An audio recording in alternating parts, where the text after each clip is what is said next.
All right, hybrid training. Hybrid training is a really interesting, we'll call it a modern occurrence just because the language is becoming more popular. I think it's an interesting endeavor. There's almost nothing against hybrid training as kind of circus tricks because that's actually what it ends up being. However, we run into a problem when people think that hybrid training is some sort of superior way to general physical preparedness or general ability.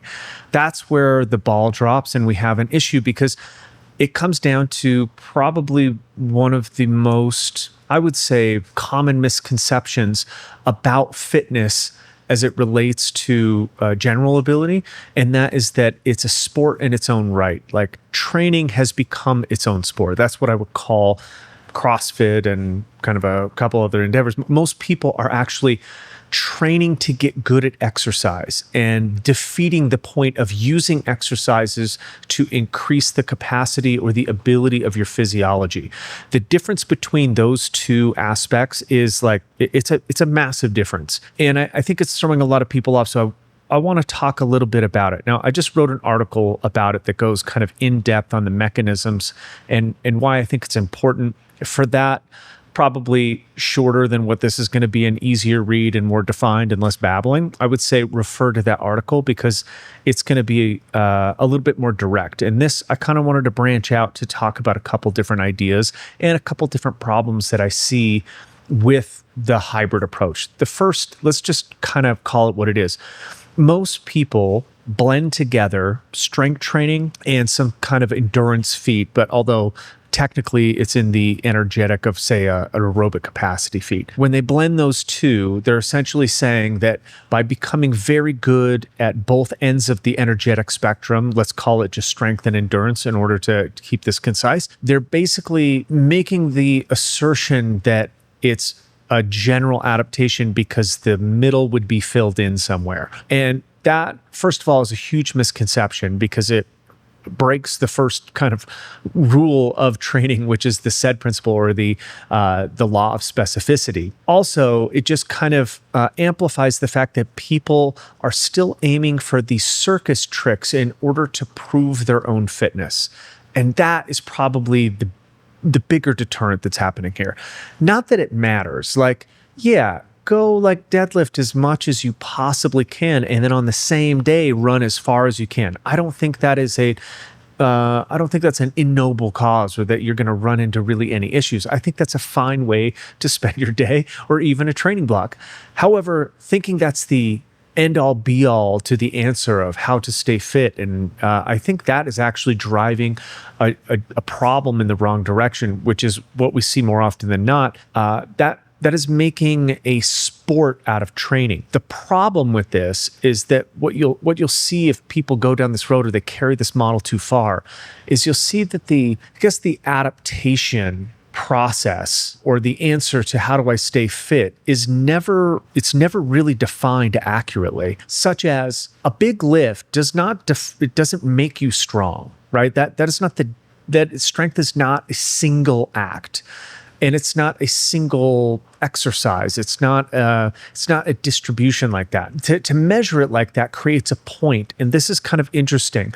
Once you create a point of reference, it can't be defined other than that one point. What generality is talking about general adaptation and general capability, it's really talking about the shape of your physiology. And the second you make a metric, you're taking a point, and that is not a shape. To understand a shape, you have to average out. Now, the problem with hybrid training is they take those two averages, the 2 points, and they draw kind of like a straight line across them and say, we're good, because they're drawing like a shape between these 2 points, these reference points, and thinking that's the same thing. And it is absolutely not. And that's because a lot of these measurements, I find, they don't tell you about the ability. They tell you more about the deficiency. And this comes down to a premise that I've been teaching for a while, and I find that it really helps and it throws people off, which is training performance is first and foremost not what people think that it generally is. Second of all, it probably isn't what you want to aim for as a person just looking to be, I would say, generally fit and healthy. Performance is for sport. It's for competition. It's to excel in a very narrow degree of attributes better than others. The downside to that is that aiming for performance is not just increasing the capability in those narrow points. What people don't understand is that whenever you increase a point, it brings with it a deficiency. It drags a deficiency with it. It increases the deficiency. Once you get specialized in running or, even just at one exercise, you'll start to see the deficiency outside anything that is not that exercise or task. And we can all agree, of course, that's the thing. The general public and as even the sports science world ignores that absolutely foundational aspect of adaptation, that it is specific. Why I tell people not to aim for performance is because when we aim for performance, we do that trick that the kind of hybrid people are doing. They hold up the 2 points and then they just imagine that everything in between is the shape of them, that they are just a quote unquote high performing person because they have a double body weight deadlift and they can run a sub 3-hour marathon. Those are not bad things, by the way. I'm not saying or denigrating that as like a negative consequence. That's a perfectly fine thing to train for. However, it points out this, which is what I tell most clients why they don't want to aim performance, which is you're not observing most of the time, you're not conscious of what those deficiencies become until the deficiencies start to erode the actual performance you're seeking. And this is where most people, light bulbs go off in their mid 30s and 40s. If you've been a lifetime practitioner of sports, you get about 10 years of performance, and then the performance reinforces the deficiency so poorly that now the deficiency is making it so performance is dropping. It becomes this, bell-shaped curve, as it were.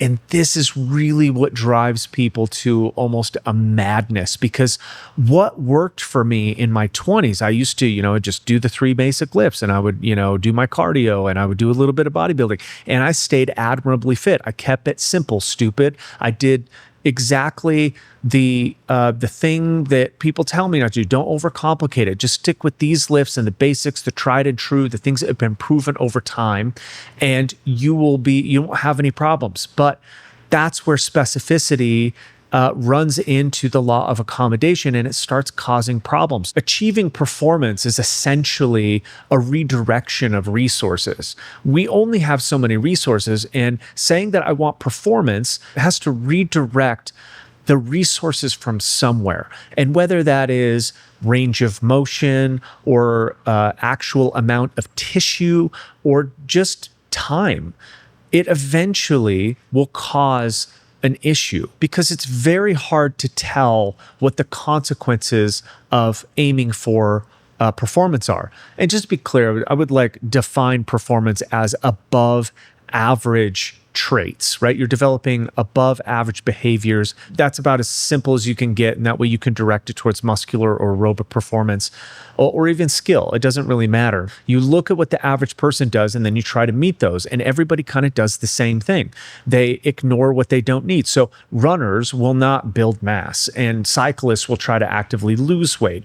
And bodybuilders will, stay away from high intensity cardio because it was very difficult to gain weight and do hard aerobic efforts. It's hard enough to eat enough food in the day. So they're really remarking on the time that's required to make these adaptations, let alone some of the stimulus that might be contradictory, such as high intensity exercise and building mass. So the real question that I get after telling people that maybe, convincing them that maybe performance isn't the thing they should aim for is, well, then what do I do? How do I know that I'm getting better? How do I know that I'm improving without a number and a metric? And that's a very difficult thing to answer. And I'll get to it because I do think it's important. But first, what you aim for is the deficiency.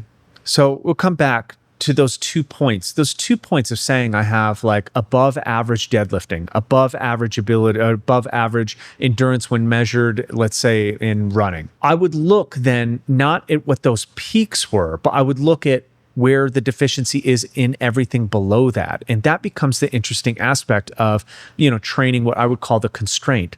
The constraint is the lowest hanging fruit, as it were, based off of an assessment. When you train that, you bring up the system as a whole, because the deficiency is most likely where you're going to get hurt. That is going to be kind of like what undoes you, as it were. So we first assess range of motion of the joint, and then the quality of tissue. And then it gets into whether the tissue has good output or it has good efficiency, or where the deficiency is within that. So it's an energetic thing.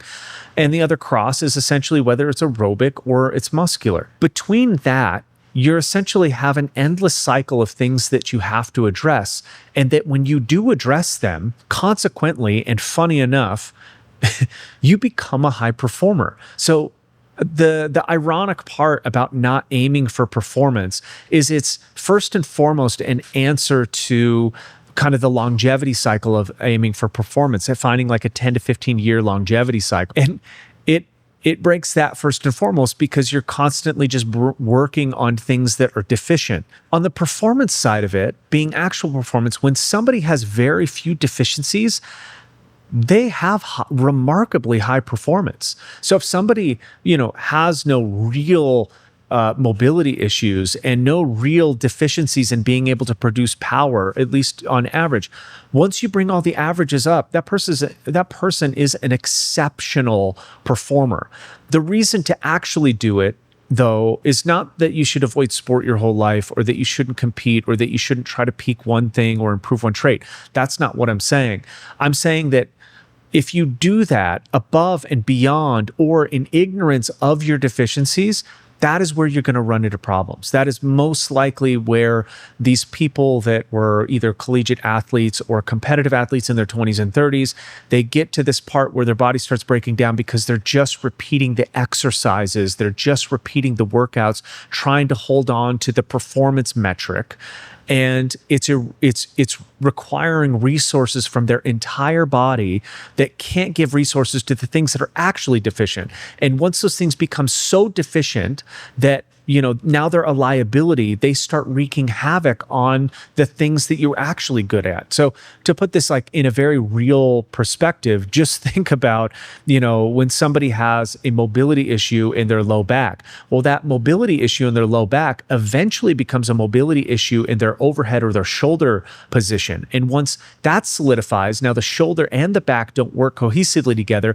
Now you start getting a rounded structure that can't neutralize the spine or pull from a position of power, and then deadlifting starts to hurt somebody. And maybe that was the one thing that they got good at, and that's the one thing that told them that they were quote unquote strong. But now that they've lost capacity after capacity of like separate joints or a combination of joints, now they're basically frustrated because the one thing that they thought that they could go to the gym to do to, improve their life or give them some kind of sense of certainty, they can't do that anymore. So they just feel like they're on this cascade of demise because the few exercises they performed well at are now, it's making them feel debilitated. The next part of this premise that is, really just a critique of people using metrics incorrectly.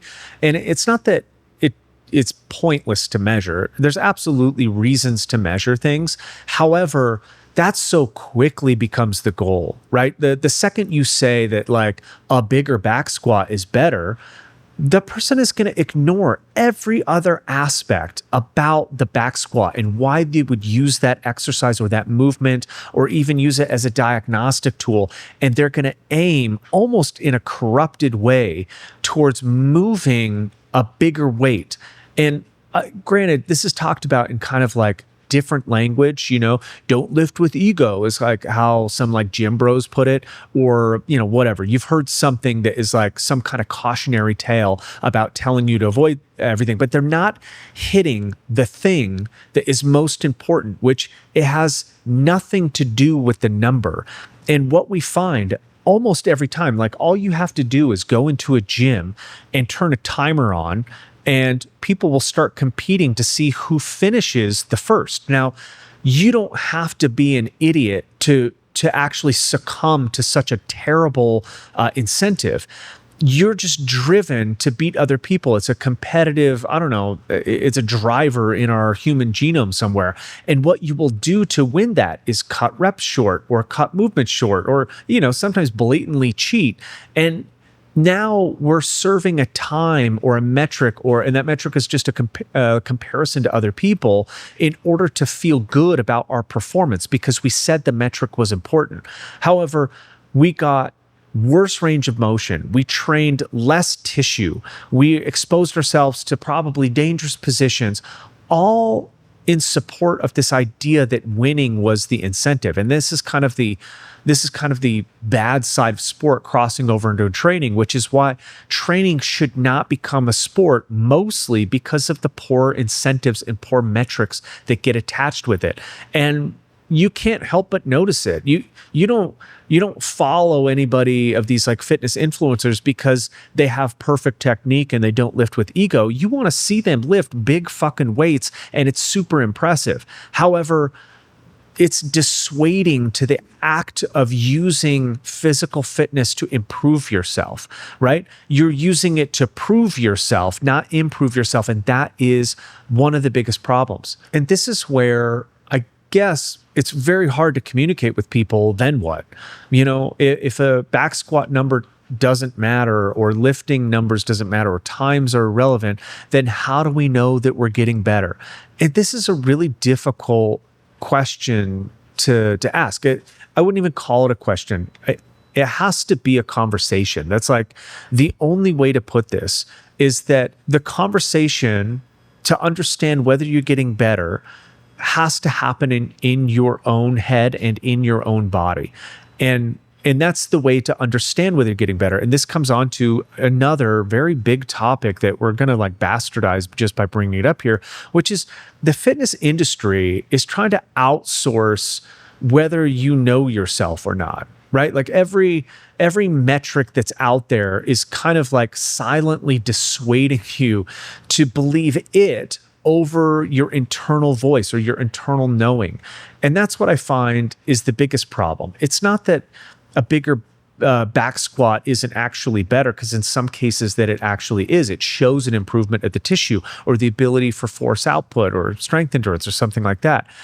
It's that using that overrides the internal mechanism that you're building while you're using training, which is that's where like the real confidence comes from. That's where the real personality traits from training through, very difficult tasks.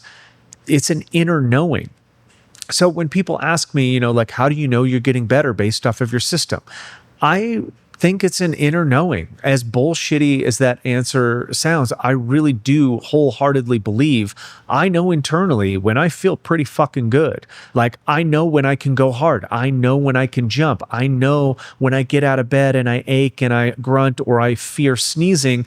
I am not in a position of strength. I'm not in a position of, fitness or capability when I'm, so overtrained or smoked from all the training sessions that I've done that I'm, afraid of somebody coughing on me because I might get sick. The same way that when I feel a twinge in my shoulder when I'm like setting something up and I'm maybe going to bench press heavy or something, and I use that feeling as kind of like maybe I'm not going to load in the 90 percentile, or maybe I will choose a different exercise, or maybe I just won't do the session altogether because I don't want to compromise my shoulder further.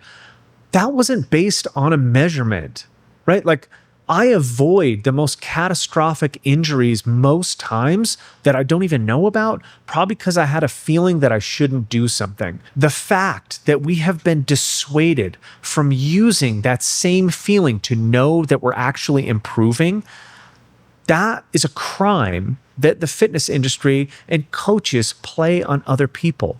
You should know, you should feel that you feel better. You should wake up and be able to be excited about training. That might be the best indicator ever, is that I want to train, I want to move, my body is ready to go. That is an internal knowing. There's not a fucking Whoop or a watch or a Fitbit that can actually convince you to train hard. It's an internal fucking sensation. And if you never learn to develop that, if you always outsource it, you're doing yourself a disservice. So I guess to like close on the hybrid theme, it isn't general fitness. And it isn't that it's bad. I think hybrid training is pretty cool. Actually, there's lots of athletes that I follow that will post their deadlift into their mile times, and I think it's wildly impressive. I love watching it. However, I don't think that it is a blatant recommendation or that it is a way to kind of fill in the gaps or make sure that you hit everything. That is probably the most important part about it. I also think that it brings up the most important conversation that we probably need in the fitness space, which is that although we like objective data to come back to us to tell us whether something works or a supplement is effective or whatever, that's the standard scientific model, and we need to appreciate it and probably respect it.